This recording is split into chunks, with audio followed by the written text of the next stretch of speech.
예, 일주일 동안 잘 지내셨나요? 예, 오늘도 즐거운 회로이론 시작하도록 하겠습니다. 지난주에 이어서 원자와 구조의 전자에 대해서 말씀드릴 거고, 여러분들 계속 레포트 내주는 거에 대해서 제가 피드백을 처음에 좀 세게 하고 있는데, 자리 잡으려고 하는 거니까 불만 갖지 말고, 처음에 이렇게 딱 각을 잡아 놓으면 저희하고 이제 여러분들하고 저하고 커뮤니케이션 하는데 많이 도움이 되니까 이제 뭐 이것저것 볼 필요 없이 내용만 보면 되는 수준까지 끌어올라오면, 어, 그다음부터 제가 이제 뭐 딱히 레포트를 제출하는 내용 이외에 다른 거는 코멘트 할 거 없으니까 처음에 한 2, 3주 정도 제가 각 잡느라고 그러는 거니까 그건 좀 이해를 해 주시길 바라고, 아직도 PDF를 안 주시는 분들이 있어서 반려시킨 분들이 있어요. 그거는 다음에 제출할 때 같이 제출해 주시면 되겠습니다. 오늘은 지난주에 이어서 원자의 구조와 전자에 대해서 계속 얘기를 할 텐데요. 이제 소자에 대해서 얘기를 할 거예요. 수동소자, 능동소자 이런 거에 대해서 얘기를 할 텐데 한번 보도록 하죠.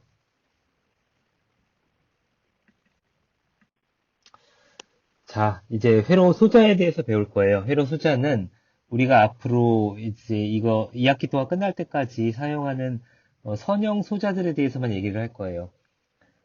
설명 과정에 있겠지만 비선형 소자라는 게 있는데 그거는 저희가 활용하지 않는 부분이니까 그거는 신경 쓸 필요 없이 이 선형 소자만 보시면 되고요. 먼저 전체적으로 잠깐 설명을 하고 넘어가자면 지난주에 설명을 한번 드렸던 건데 다시 한번 리마인드를 해볼게요.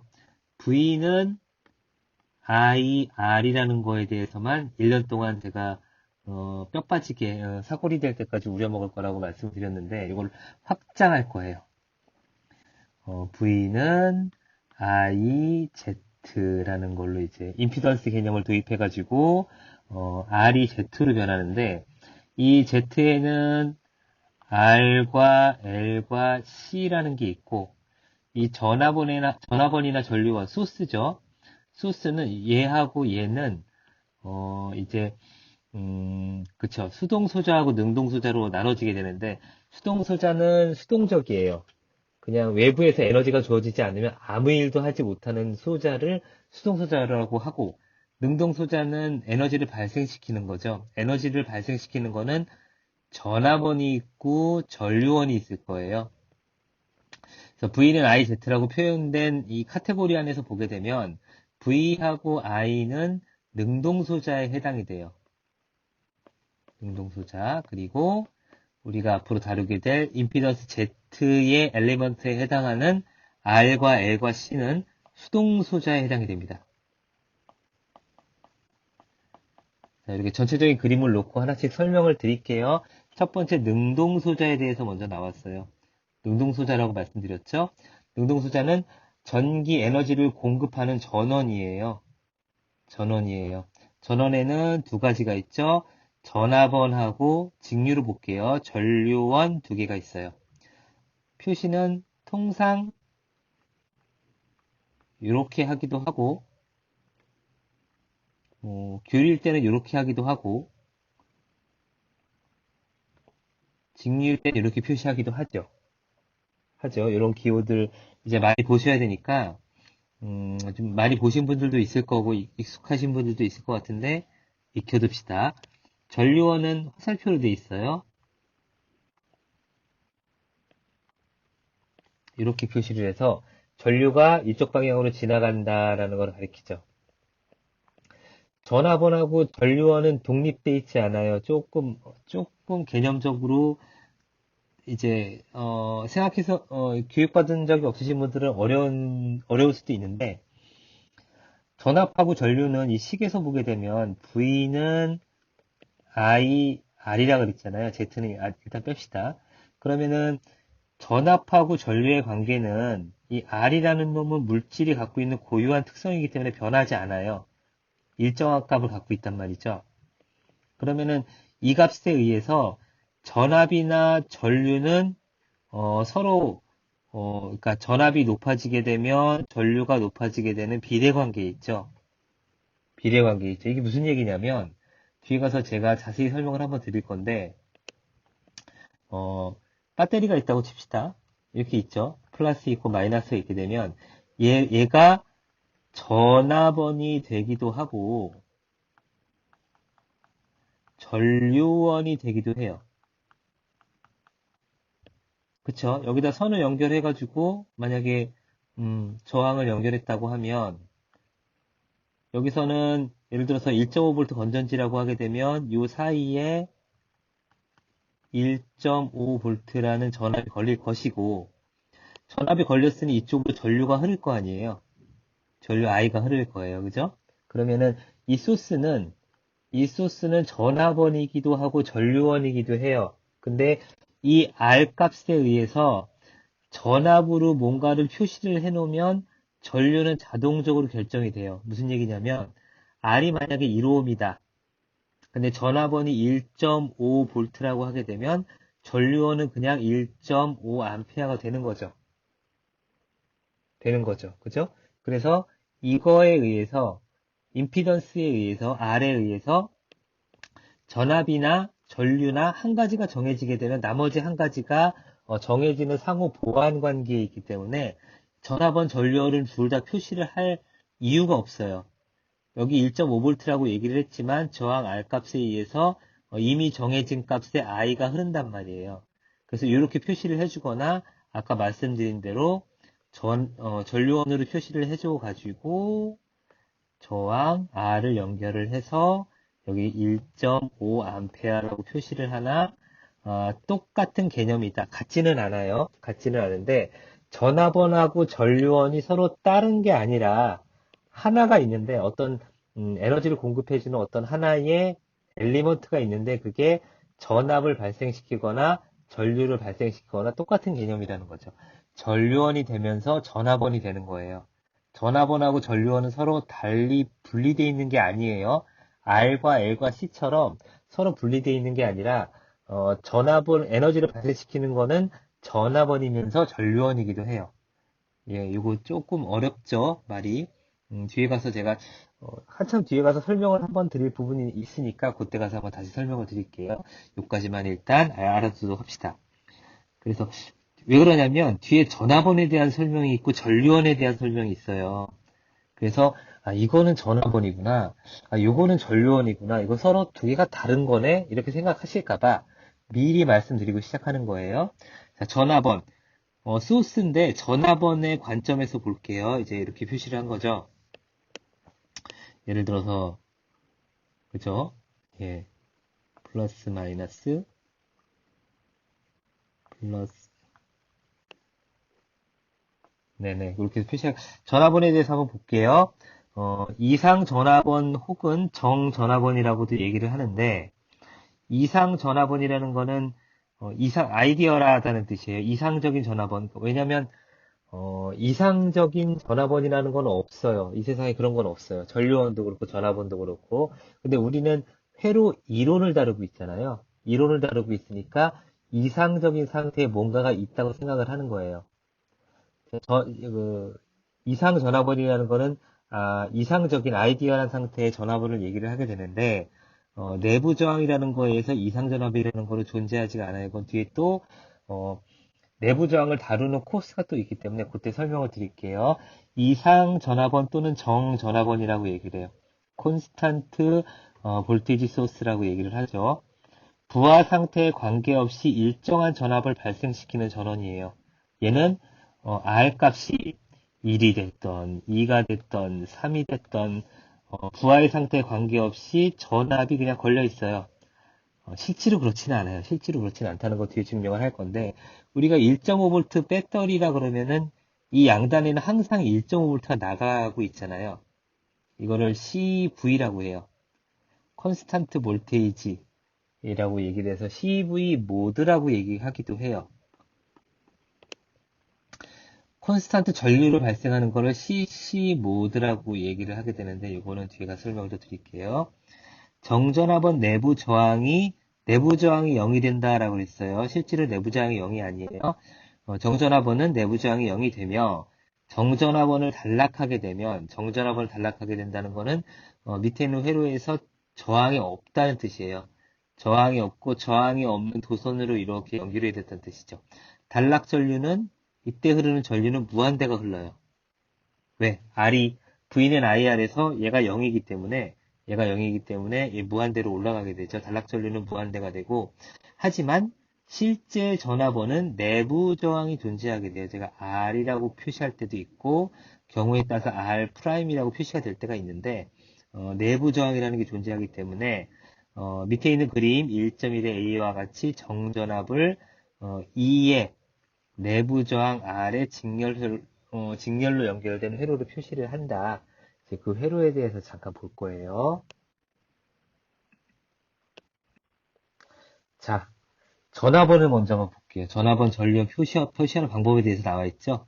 그래서 뒤에 가서 A에 있는 전압원을 B에 있는 전류원으로 바꿔주고 반대로 B에 있는 전류원을 이렇게 바꿔주는 거에 대해서 연습을 하게 될 텐데 연습을 하게 되면 코스가 이제 있을 건데 보시게 되면 저항 R이 있는데 하나는 전압원인 경우에는 직렬로 연결되어 있고 전류원인 경우에는 병렬로 연결되어 있잖아요. 왜 이렇게 되어 있는지에 대해서는 제가 설명을 드릴게요. 자, 전압 V. 아까 제가 배터리를 말씀드렸잖아요. 전압이 이렇게 1.5V 배터리가 있다고 하게 되면 요 양단, 여기하고 전압을 짓게 되면 1.5V가 걸릴 거예요. 그죠? 전압 V가 1.5V가 걸린단 말이에요. 전압 5V가 1.5V가 걸리는데 문제는 이 1.5V 안에 요 안에 그 재질들이 구리도 있고 여기 보면 전해액도 있고 그리고 전해액에 의한 저항도 있게 되고 그래요. 이 배터리가 어떻게 생겼는지 여러분들 아시나 모르겠는데 이제 원통형이죠. 원통형을 이제 이쪽에서 보게 되면 이런 식으로 이제 어 그쵸. 알루미늄은 아니고 은박 같은 게 이렇게 말려져 있어요. 말려져 있고 이 사이에 트레이싱 페이퍼라고 아는지 모르겠는데 기름종이 같은 게 이렇게 같이 말려 있단 말이에요. 그래서 저항 역할을 하는 그러니까 서로 이제 쇼트가 안 되게 이런 식으로 둘둘 말아놓은 거에 두 점을 빼가지고 플러스 마이너스에다 연결을 한단 말이에요. 연결하는 형태로 돼 있어. 뜯어보면 너희들 뜯어봤는지 모르겠는데 저는 초등학교 다닐 때 심심해서 한번 뜯어봤어요. 그러니까 이렇게 생겼습니다. 예, 그렇게 아시면 될 것 같고 그래서 문제는 이 구성하는 요소들과 요 끌어온 리드선 얘도 아주 작지만 저항 R이 존재한단 말이에요. 그래서 스몰 R로 표시를 해요. 그죠? 이 양단 간의 전압은 1.5V인데 실제로 기전력을 발생시키는 것과 그 기전력이 통과되는 전류에 의해서 전압을 강화시키는 두 개의 부분으로 나눌 수가 있어요. 다시 여기 회로에서 설명을 드리면 여기 이 두 점 사이의 전압은 1.5V인데 그보다 좀 더 높은 전압을 발생하는 아이디어란 전압원이 있어요. 이걸 이상 전압원이라고 얘기를 해요. 앞에 얘기했던. 그래서 얘는 높을 거예요. 1.5V 플러스 알파만큼의 전압을 갖게 되는데 이 알파라는 거는 어떻게 규정 지어지냐면 이 R에 전압원이니까 전압을 발생하게 되면 이쪽으로 전류가 흘러 들어가잖아요. 그럼 일로 전류가 얼마인지 모르겠지만 I 프라임만큼 지나간다고 하게 되면 이 R 양단에 V는 IR이니까 그쵸? V는 그쵸? I 프라임 R만큼의 전압이 발생을 하게 되죠. 그래서 실제로 1.5V가 걸리는 건 여기 기전력 2에다가 여기에 걸리는 전압 V를 더해진 게 V 헷갈리니까 V 프라임이라고 합시다. V 프라임을 더해준 게 요 외부 바깥쪽에서 본 전압 V가 되는 거죠. 헷갈릴 수 있어요. 요 양단에 걸리는 전압은 1.5V지만 실제로 여기 화학적으로 발생하는 전압은 그거보다 높고 요 도체나 선에 의해서 발생하는 그죠? 내부 저항 R 때문에 요 내부 저항 R 때문에 여기서 발생시키는 전압이 드랍되죠. 예, 전압이 드랍되는 그쵸. 저항이 있고 전류가 흘러갔기 때문에 전압이 얼마 떨어질 거예요. 그죠? 그 떨어지는 게 알파만큼이라고 하게 되면 실제로는 예를 들어서 얘는 1.7V를 발생시키고 있는데 요거를 계산해 봤더니 0.2V만큼 전압 강화가 여기에서 이루어져서 요 양단의 전압은 1.5V가 된다. 그런 뜻이에요. 설명이 좀 빨랐나요? 그러니까 요거를 잘 보시면 될 것 같아요. 양단 간에 볼테이지 소스가 있는데, 볼테이지 소스 V를 밖에서 보게 되면, V만큼의 전압이 걸리지만, 실제로는 그 안에 있는 이상 전압원과, 내부 저항 아래에서 발생되는, 그 내부 저항 아래에서 발생되는 요 값이죠. 요 값만큼의 전압 드랍이 이루어지기 때문에, 실제로 여기서 나타나는 전압은, 요 전압을 사실은 빼주는 거죠. 더하기로 표시를 했지만 이 값이 방향에 의해서 마이너스로 표시되기 때문에 지금 어려우니까 그냥 마이너스라고 합시다. 이 마이너스 V 프라임은 V가 되는 거죠. 그죠? 여기서 발생되는 전압에서 여기서 써먹은 전압을 빼게 되면 이 양단 간의 전압이 나온다 하는 산수식이에요. 가만히 보면은 굉장히 쉬워요. 네, 그리고 전화번호는 이런 식으로 기호를 표시를 하게 되고, 기호는 여러 가지가 있다고 말씀드렸죠, 앞장에서. 그리고 전류원은 이렇게 표시를 해요. 전화번 전류원 변환하는 방법에 대해서는 제가 다음에 저거를 하는 게 있으니까, 변환을 시켜야지만 풀 수 있는 문제들이 있어요. 그때 가가지고 설명을 다시 드릴게요. 제가 앞장에서 설명드린 내용을 좀 더 디테일하게 설명을 해놨어요. 예를 들어서, 설명을 해놨기 때문에 이거를 잠깐 보고 갈게요. 여기 내부 저항의 부하 효과라는 말 있죠? 내부 저항의 부하 효과. 말 좀 잘 기억해 둡시다. 내부 저항이라는 게 있다. 배터리 안에는, 그죠? 배터리가 됐던, 소스가 됐던, 발전기가 됐던 어떤 그 전압원과 전류원을 발생시키는 그 소스에는 내부 저항이라는 게 존재를 하고, 그것에 의한 부하 효과라는 게 있어요. 부하 효과라는 말 잘 기억해 두도록 합시다. 그거를 설명을 드릴 텐데, 오른쪽 그림과 왼쪽 그림의 공통점과 차이점에 대해서 말씀드릴게요. 배터리는 변할 수가 없죠. 배터리는 보게 되면 여기 10V의 기전력, 이상 기전력 2가 발생을 하게 되고, 내부 구조에 의해서, 재질과 구조에 의해서 발생되는 전압, R이 이렇게 1오음이 있단 말이에요. 이거는 밖에서 뭔가를 연결해 줬을 때 밖에 외부가 변할 뿐이지 이 배터리가 갖고 있는 고유값은 변하지 않아요. 변하지 않기 때문에 오른쪽, 왼쪽 전부 다 10V 1오음이라는 값을 갖고 있는 전압 소스예요. 소스에다가 한 번은 9오음을 연결해 봤어요. 그리고 한 번은 99오음을 연결을 해봤단 말이에요. 그때 뭐가 달라지는지 한번 봅시다. 그림 1.2와 같이 내부 저항이 1오음이고 이상 기전력이 10V의 전압을 가지는 실제 전압원에 부하로 9오음의 저항을 연결하게 되면 보시게 되면 얘 입장에서 봤을 때 외부의 저항이 이렇게 쭉 따라가다 보면 여기 1오음이 있고 여기 9오음이 있잖아요. 그래서 토탈 얘가 봤을 때 15오음이 있단 말이에요. 그죠? 15오음이 있고 전압 분배 법칙에 의해서 10V가 그 1V당 1오음당 1V의 전압이 분배될 거 아닙니까? 그쵸? 그럼 여기에 1V가 소모가 되고 이쪽에서 9V가 소모가 될 거예요. 자리가 없어서 단위에다 꺽쇠는 하지 않을 거니까 잘 보세요. 10V의 전압을 발생했을 때 얘가 봤을 때는 밖에 총 15ohm의 저항이 있기 때문에 얘를 나누다 보면 1ohm에 1V가 걸리는 걸 알 수 있죠. 그죠? 그래서 여기서 10V가 걸려가지고 1V를 여기서 소모를 했기 때문에 여기서 걸리는 전압은 9V가 되는 거예요. 그렇게 되겠죠? 그래서 요 저항에 걸리는 양단, 부하에 걸리는 양단의 전압은 9V가 되는 거죠. 그죠? 10V 1옴의 기전력을 발생시키는 전지에다가 9옴을 연결을 했더니 요 배터리 양단 간에는 9V가 걸린단 말이에요.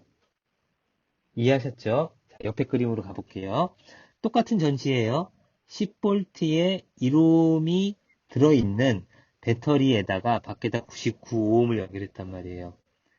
이 10V 입장에서 봤을 때 한 바퀴 이렇게 주기했을 때 걸리는 저항은 105옴이죠. 아까는 15옴이었잖아요. 그래서 1볼트당 5옴, 1옴당 1볼트의 전압이 걸렸는데, 그죠? 여기는 지금 105옴이 걸려 있기 때문에 0.1볼트가 걸려요. 0.1볼트 per 5옴이 되겠죠. 그죠? 그렇기 때문에 잠시만요. 그렇기 때문에 99옴의 저항을 외부에 연결하게 되면은 그 단자 전압은 9.9V가 되겠죠. 내부 저항이 소모하는 전압이 0.1V밖에 안 되기 때문에 그 밖에서 나타나는 전압은 아마 9.9V가 될 거예요. 이해하셨나요? 이게 전원의 내부 저항 부하 효과이기 때문에 그렇게 발생을 한다. 그렇게 이해하시면 돼요. 똑같은 전지를 사용을 하지만 외부의 부하가 어떤 거가 걸리느냐에 따라서 양단에 걸리는 전압이 달라진다는 얘기예요. 실제로 내부 저항이 뭐 1V 이렇게 걸리진 않기 때문에 더 효과가 그렇게 크지는 않은데 극단적으로 아마 설명을 좀 한 것 같아요. 자, 전압원을 봤고요. 이제 전류원을 한번 봅시다. 전압원하고 전류원하고 같은 거라고 제가 말씀을 드렸죠. 똑같은 그림이 나와 있어요. 아까 그 전압원하고 전류원의 관계에 대해서 나와 있고 이거를 이제 이렇게 바꾸고 이렇게 바꾸는 거에 대해서는 뒤에 설명을 드린다고 말씀을 드렸어요. 이상 전류원이라 그래요. Ideal Current Source 또는 정전류원, Constant Current Source라고도 얘기를 해요. 다 쓰는 말이니까 알아둡시다. 이상 전류원, 정전류원 다 쓰는 말이니까 알아두시면 될 것 같고요. 부하의 상태에 관계없이 일정한 전류를 흘려줘요. 얘도 마찬가지로 이 R에 의한 영향을 받겠죠. 받긴 할 거예요. 근데 얘는 이상적인 전류이기 때문에 1A면 1A, 10A면 10A 컨스탄트하게 흘려줘요. 컨스탄트하게 흘려줘요. 부하의 상태에 관계없이 일정한 전류를 흘려주는 전원을 전류원이라고 얘기를 해요. 전류원이라고 얘기를 해요. 정전류원의 내부 저항은 무한대가 되며 정전류원의 내부 전원은 내부 저항은 무한대가 된대요. 여기가 무한대가 된다는 뜻인데 그거는 나중에 물리적인 현상과 그 수식하고 같이 설명을 좀 드릴게요. 무한대가 되며 정전류원을 개방하게 되면 단자 전압은 무한대가 된다. 뭐 그런 뜻이에요. 실제 전류원은 내부 저항이 존재를 하게 되는데 아까와 달리 병렬로 존재하게 되죠. 병렬로 존재하게 되면서 전압원과 같은 그런 개념의 그런 이상한 짓을 해요. 그림 1.2의 B와 같이 정전류원 I의 내부 저항 R이 병렬 회로로 표시가 돼요. 여기 실제로 개방돼 있어서 밖에서 무한대의 저항이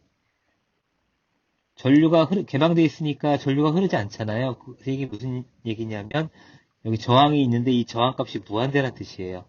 무한대란 뜻이라 전류가 발생하게 되면 이렇게만 흘러요. 실제로 무한대가 아니고 뭐 1옴이면 1옴 이런 일정한 값을 가지는 저항을 연결하게 되면 얘가 이쪽으로 흐르는 거에 비에 의해서 아까 전압원에서 얘기한 것처럼 같은 현상이 나타나게 되는데 그거는 설명을 하지 않을게요. 전류원은 저래요. 그래서 능동소자와 수동소자에 대해서 제가 설명을 드렸고요. 처음에 말씀드린 것처럼 정리를 해서 잠깐 말씀드리면 V는 IR이라는 거 가지고 제가 계속 설명을 드릴 거라고 말씀드렸고 이 R의 텀은 요거를 이제부터 조금 있다가 이제 L하고 C에 대해서 배우고 난 다음부터는 V는 IZ라고 이제 설명을 드릴 거고, 그 다음에 이제 교류로 넘어갈 거예요. V는 IZ라고 이제 설명을 이제 드리면서 이제 넘어갈 건데, Z의 텀에는 R과 L과 C가 있고, 이건 지금부터 할 거고요. 수동수자로서의 R과 L과 C에 대해서 설명을 드릴 거고, 앞에서는 전화번호하고 전류원, 이게 능동소자로서 어떤 역할을 하는지에 대해서 설명을 드렸어요. 정리를 하면 그렇게 말씀드릴 수 있고요. 예, 이번 시간에는 이제 수동소자에 대해서 말씀을 드릴 건데, 수동소자는 제가 그 전에 말씀드린 것처럼 R과 L과 C 세 개로 이루어져 있어요. R은 그냥 그쵸? 기억을 상기해 보면 주파수 오메가는 2파이 F라고 하는 각속도를 이제 배울 건데, 각속도라는 거를 뒤에서 배울 건데, 주파수에 관계없이 일정한 값을 가져요, R은. 근데 L과 C는 주파수에 따라서 임피던스 값이 변해요. 사실은 오메가 C분의 1, 이렇게 표시를 해야 R과 같은 디멘전을 가져요. 다시 설명해 드리면, R과 오메가 L과 오메가 C분의 1이 이제 세 개가 합쳐져 가지고 임피던스 Z가 되는 거죠. Z가 되는데 여기서 L 값과 C 값은 물질이 갖고 있는 고유 상수예요. 상수예요. 이거 다리는 헬리고 예를 들어서 L이 1헬리라고 합시다.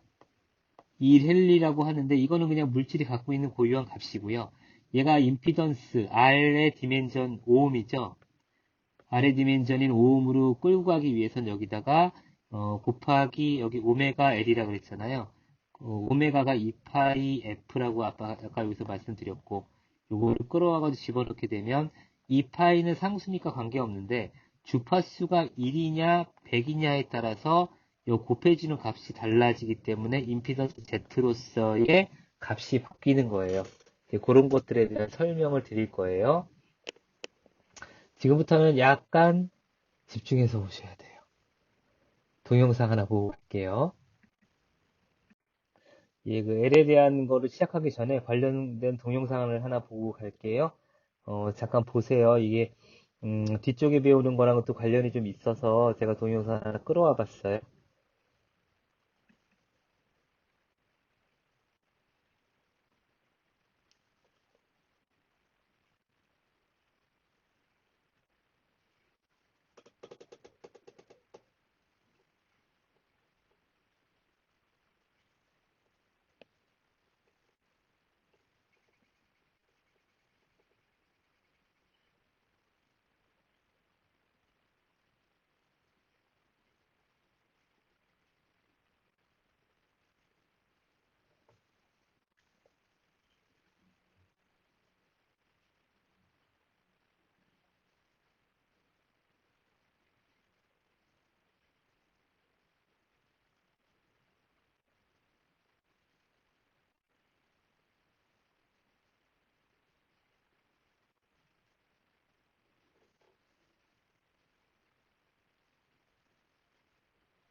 예. 저 혼자 떠들면 좀 그래서 하나 끌어와 봤는데 동영상이 좀 길었다, 그죠? 예, 다음에는 짧은 동영상을 잠깐 편집을 하든가 해서 보여드리도록 할게요. 예, 그러면, R에서부터 한번 시작을 해보죠.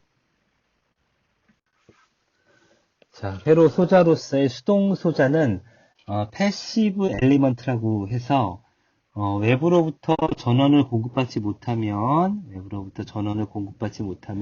여기서 전원은 아까 말씀드린 대로 전화번하고 전류원이 있을 거예요. 그죠? 전원을 공급받지 못하면 스스로 아무런 전기적 특성을 나타내지 못하는 소자. 이거를 수동소자라고 얘기를 해요. 수동소자. 자, 능동소자하고 수동소자는 중요한 개념이에요. 우리가 대표적으로 볼 게 저항 R과 인덕턴스 L과 커패시턴스 C, 커패시턴스라고 얘기를 하기도 하고, 캐패시턴스라고도 얘기를 하기도 하고, 이제 영국사느냐 미국사느냐 차이죠. 그리고 단위는 인덕턴스는 L이라는 걸 사용하고 커패시턴스는 C를 사용을 해요. C를 사용을 해요. 계량 앞에서 설명을 한번 드렸으니까, 그쵸. 그것만 단위만 알아둡시다. 인덕턴스는 헨리라는 단위를 갖게 되고요. 이렇게 H, C는 페럿이라는 발명한 사람들이 자기들 이름을 붙여서 그렇게 사용을 하죠.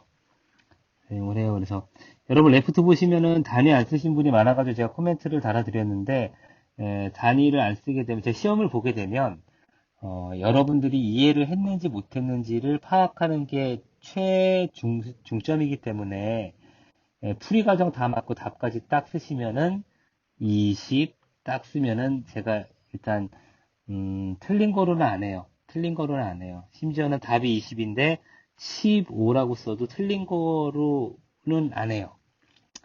문제 전개 과정을 보고 이 사람이 대체적으로 다 이해를 한 것 같다. 그러면은 7, 80% 정도는 인정을 해주고 답이 틀렸더라도 이렇게 하면은 반은 줘야지라는 생각을 갖고 채점을 하게 되는데 문제는 여러분들이 단위를 안 쓰게 되면 제가 100점 줄 거를 80점밖에 못 주는 20이라고 썼는데 제가 뭐야 25음이야? 모르잖아요. 그렇게 하면 안 되기 때문에 단위 쓰는 거에 주의를 해주세요. 레포트 내실 때 안 써주신 분이 이제 많아서 미리 말씀을 드려요. 선형 소자하고 비선형 소자가 있어요. 이것도 중요한 개념입니다. 선형 소자하고 비선형 소자가 있습니다. 우리는 비선형 소자는 사용하지 않을 거니까, 그리고 앞으로 언급하지 않을 거니까, 우리 선형 소자만 사용을 해요. R과 L과 C가 다 선형 소자이기 때문에. 그래서 한번 언급만 하고, 개념만 언급을 하고 넘어갈 거예요. 선형 소자는 리니어 엘리먼트라고 해서, 값이 변하지 않는 소자예요. 값이 변하지 않는다는 거는, 리니어란 표현이 나오죠. V는 IR이니까, 그쵸? V는 IR이니까 R이 일정하다고 하게 되면 V하고 I는 서로 비례하잖아요. I하고 V는 서로 비례한단 말이에요. 0점을 지나면서. 그죠? 이거를 선형소자라고 해요. 선형 직선으로 돼 있죠? 선형소자라고 하고 그렇지 않은 모든 것을 다 비선형소자라고 얘기를 해요. 일정한 값을 갖는 저항. 자, 저항이라는 거는 V는 IR이니까 여러분들 중고등학교 다닐 때 함수 배우셨죠? AX라고 하게 되면 여기서 Y를 V라고 하게 되고 X를 I라고 하게 되면 R은 기울기에 해당이 되죠? 기울기. 그래서 요 기운 정도, 요만큼 기울었는지, 요만큼 기울었는지, 요만큼 기울어졌는지 물질에 따라 틀려요. 물질에 어떤 A라는 물질에 전압을 가했더니 전압을 V를 가했더니 여기 흘러 들어가는 전류 전압을 계속 1V, 2V, 3V 해서 높여가면서 봤더니 저항도 똑같이 올라가기는 하는데 그 비율이 서로 다르더라. 그 기울기 형태로 나타나게 되잖아요. 그래서 이게 금인지, 구리인지, 백금인지에 따라서 이 기울기가 달라진단 말이에요. 그래서 물질이 가지고 있는 고유값이 R이면서 그 R 값은 이 기울기에 해당돼요. 물질마다 이 기울기가 틀려요. 아시겠죠? 예, 함수적으로 나타내면 이렇게 된다는 걸 알 수 있죠. 일정한 값을 갖는 저항에 전압을 인가를 하게 되면 이때 흐르는 전류는 전압에 비례를 하게 되는데 밑에 있는 그림 1.3의 A와 같이 R의 크기에 따라서 직선적으로 변화를 하게 되는데 직선적으로 변화를 한다는 건 기울기가 바뀐다는 얘기예요. 말이 어려워서 설명을 드렸어요. 전압의 극성을 반대로 하게 되면 전류의 방향도 반대가 돼서 그 값이 삼상한으로 그쵸? 극성이 바뀌게 되면 이제 이쪽에서 논다는 얘기예요. 삼상한. 예. 삼상한 맞나? 맞네요. 로서 연장된다. 일상안에서 놀던 게 삼상안으로 연장이 된다는 뜻이죠. 예, 그림이 나왔죠? 선형 저항의 경우는 아까 말씀드린 것처럼 VI 곡선에서 저항이 클 때하고 작을 때하고 이 기울기가 서로 다르다라는 걸 알 수 있죠. 설명을 드렸던 거고요. 이제 여러분들이 머릿속에 넣으셔야 될 거는 이렇게 비선형 저항, 다이오드를 예를 들었어요. 다이오드 특성이 전압을 인가하게 되면 직선이 아니라 이렇게 급작스럽게 전류가 많이 흐르게 돼요. 이렇게 표시를 했는데 사실은 거의 전류가 전압이 조금 이게 스레솔드 볼테이지라 그러는데 여기를 넘어가게 되면은 거의 무한대 가까이 흐르는 그런 특성을 갖게 되고 그 바이어스를 역으로 걸어서 뒤쪽으로 가게 되면 이런 식으로 전압이 마이너스 10V, 20V, 30V 가도 전류가 흐르지 않는 상태를 유지하다가 어떤 순간에 갑자기 이렇게 확 흘러요. 다이오드에 대해서는 아마 실험 시간에 배울 거예요, 실험. 제 시간에는 다루지 않을 거고요. 글씨 되게 못 쓴다, 그죠? 실험 시간에 여러분들이 실험에 의해서 알게 될 것이니까 그때 한번 보면 될 것 같아요. 저항의 VI 특성은 요래요. 요거를 나타내는 거예요. 요거를 나타내는 거고 비선형 소자. 이건 저항은 아니에요. 저항은 아니고 비선형 소자들이 이런 특성들을 갖고 있다. 여러분들이 아시나 모르겠는데 히스테리시스 곡선이라는 게 있죠. 다른 과목에서 아마 배울 것 같은데 이런 그래프라든가 그런 거가 비선형 소자에 해당이 됩니다. 비선형 소자라고 하는 거는 non-linear element라고 얘기하죠. 사용 상태에 따라서 그 값이 변하는 소자. 사용 상태라는 거는 전압이 변한다는 걸로 보시면 될 것 같아요. 다이오드의 경우를 예를 들었죠. 이 B와 같이 그 변화가 일정하지 않다는 것을 알 수 있습니다. 여기서 한번 딱 언급하고 그냥 넘어가는 부분이니까 R과 L과 C는 선형소자고 제가 다루는 회로 이론에서는 선형소자만 다룰 거고 비선형소자는 다르지 않을 거니까 이거는 다른 과목에서 배우도록 하세요. 예, 드디어 나왔습니다. 저항 R이죠. 물질 내 전류가 흐를 때 전자가 이동을 하게 되죠. 그쵸?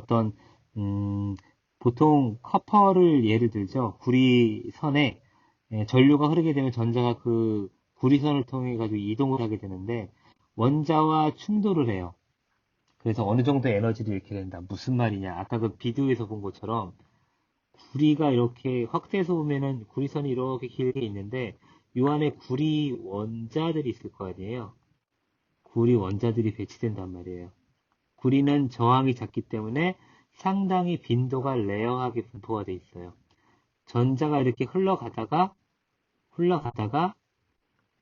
쭉 그냥 아무것도 안 걸리고 지나가는 놈도 있을 거고 그게 대부분일 텐데 전자가 가다가 띵 부딪히게 되면 얘가 이동하다가 속도가 갑자기 0이 돼요.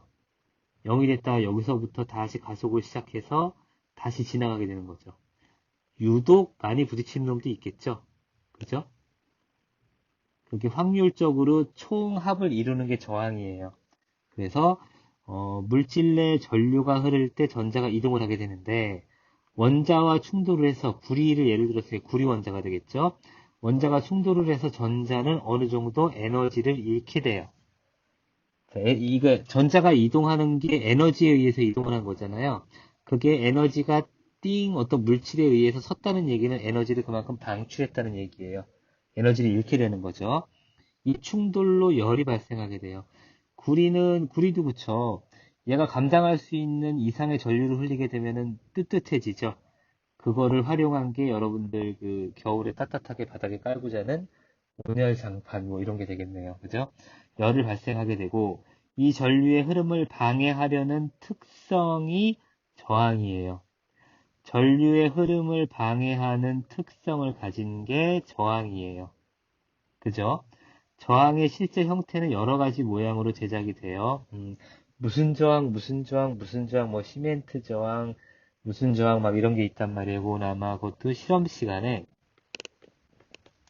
이쁘게 써야지. 실험 시간에 교수님한테 이런 저항이 있다, 여러 가지 저항이 있다라는 거를 여러분 실물을 보여주실 거예요. 제가 강의하면서 좀 쉽게 할 수 있는 방법은 여러분들한테 뭔가를 보여주고 이렇게 하면은 그쵸, 사람이 눈으로 보는 거하고 안 보는 거하고 큰 차이가 있잖아요. 그래서 좀 쉬울 텐데 보여주지 못하고 이론적인 것만 가르치다 보니까 여러분들을 이해시키는데 애먹는 부분이 뒤에 가서 몇 군데 나와요. 이거를 저항기라는 말은 잘 쓰진 않아요. 레지스터라고 하게 되고 대문자 R을 사용을 하게 되죠. 도체 저항은 요거는 잘 중요해요. 도체 저항은 길이 L에 비례하고 단면적 S에 반비례한다. 무슨 얘기냐면 길이가 요만큼인 게 있고 길이가 이만큼인 게 있단 말이에요. 그죠? 전자가 흘러 들어가게 되는데 얘가 흘러 들어가게 되는데 전자들이 여기 보면은 이 저항하는 요소들이 얘보단 얘가 훨씬 많을 거 아니에요. 그죠? 그러면 얘는 에너지를 요만큼 통과하는데 뺏기는 에너지하고 이만큼 통과했을 때 뺏기는 에너지가 어느 게 더 크냐라고 얘기하면 얘가 훨씬 클 거 아니에요. 밑에 있는 게, 그죠? 그래서 길이 L에 비례한다는 게 뭐냐면 저항의 길이가 길어지면 길어질수록 저항값은 커진다는 얘기예요. 그죠? 단면적 S에 반비례한다는 건 뭐냐면 단면적이 요만한 놈이 있어요. 그리고 이따만한 놈이 있단 말이에요. 그러면 얘는 차로 치면은 2차선 도로고 얘는 4차선 도로란 말이에요. 그럼 저항이 어딜 더 빠져나가기가 쉬울까요? 이쪽이 더 빠져나가기가 쉽겠죠. 그래서 단면적이 커지면 커질수록 저항값은 작아져요. 작아져요. 이 단면적이 커지면 커질수록 저항값은 작아져요. 물리적 의미는 그래요. 그래서 저항이란 놈은 길이 L이 커지면 커질수록 저항이 커지니까 비례를 하게 되고 단면적 S가 넓어지면 넓어질수록 저항값은 작아지기 때문에 반비례하는 특성을 갖고 있죠. 저항이라는 거는 L에 비례하고 S에 반비례하는 특성을 가지고 있다라는 수식을 갖게 되죠. 자, A하고 위에다 쓸게요. A하고 B하고 비례한단 말이에요. 비례하는데 얘를 등식으로 바꾸고 싶을 때는 비례 상수를 넣어주면 돼요.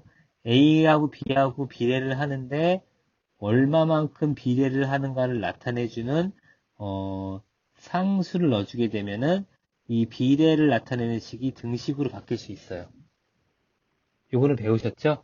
그래서 요거를 항상 이런 식으로 바꿔줄 때는 비례 상수를 넣어주면 된다는 거죠. 그래서 아까 이 R이라는 놈이 S분의 L에 비례하는 거는 알았는데 얼마만큼 비례를 하는데 라는 거를 넣어주는 비례 상수가 로우예요.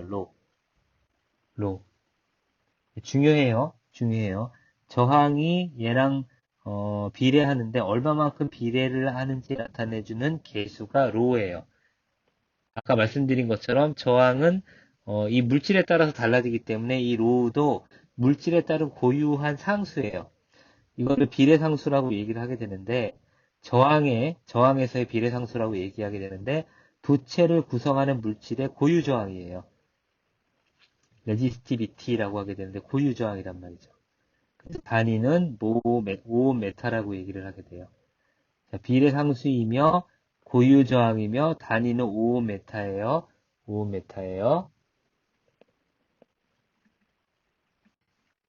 아까 low라고 읽는다 그랬어요. 그죠? 이거는 저항이죠. 저항이니까 얘가 크면 클수록 두 손의 저항값이 커져가지고 전류가 못 흐르게 하려는 역할을 한단 말이에요.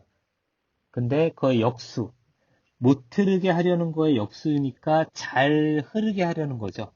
얼만큼 잘 흐르게 하려는지를 나타내는 수를 로의 역수를 써가지고 로분의 1로 표시를 해요. 이걸 도전율이라고 얘기를 해요. 컨덕티비티. 이것도 중요한 말이에요. 얘도 중요하고 얘도 중요해요. 단위는 거꾸로 쓰죠. 모메터예요. 아까 제가 지난 시간에 얘의 역수를 이렇게 표시를 하고 오음이라고 되어 있는 거를 거꾸로 써가지고 모라고 쓴다 그랬죠. 모 퍼 메터라고 표시를 하는 거예요. 단위는. 그리고 이거를 컨덕턴스라고 그래요. 저항의 역수를 사용을 하기 때문에 저항의 역수는 컨덕턴스라고 이제 뒤에 계속 나올 거니까 일단 언어만 좀 귀에 익혀둡시다. 컨덕턴스라고 나타내게 되고 단위는 이렇게 또는 지멘스라는 단위를 쓰는데 얘는 우리는 안 쓸게요. 모라는 단위를 쓸 거예요. 그래서 컨덕터비티를 나타내는 그 머리 끝자가 G인데 R분의 1이라고 표시를 할 수가 있고 뭐라고 읽는 거예요. 요거는 지금 당장 중요한 게 아니라 뒤에서 다시 한번 설명을 할 거니까 일단 그 저항의 역수 개념이 있다는 것까지만 알아둡시다. 밑에 있는 그림과 같이 저항 아래 전류 I를 흘리게 되면 저항 양단의 전압 V는 밑에 있는 것처럼 전압과 전류가 비례한다는 거를 알아냈어요. 아까 비디오에서 봤죠? 오음이라는 사람이 이거를 발견했다고 얘기를 했죠.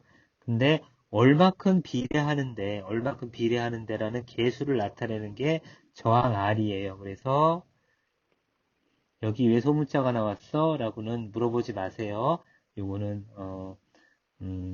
교류인가 봐요. 예, 전류가 있고 전압이 있는데 얘가 비례한다는 건 알았어요.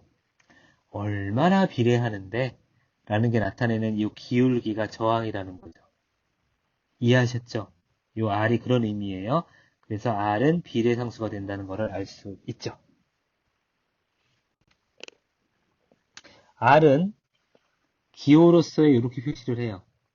기호로서 이렇게 표시를 하고 VI 특성에서 보게 되면 이 VI 특성 곡선이라고 얘기를 해요. 우리가 빈번하게 사용할 거니까 알아두세요. 주로 Y를 I를 나타내고 X를 V로 나타내는데 얘는 이렇게 나타냈네요. 관계는 없어요. 요거를 이렇게 VI 선상에서 실험을 해가지고 점을 짝짝짝짝짝짝 찍어가지고 어떻게 나타내는지 나타낸 선으로 나타내는 거를 VI 곡선이라고 얘기를 합니다. 예. 기호는 아까 말씀드린 대로 이렇게 나타나게 되고, 이거는 회로죠? 예.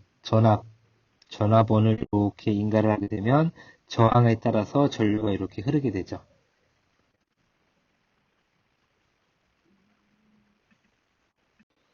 오늘은 여기까지 할 거예요. 여기까지 할 거니까 여기까지만 알아두시면 될 것 같고요. L과 C는 다음 시간에 할게요.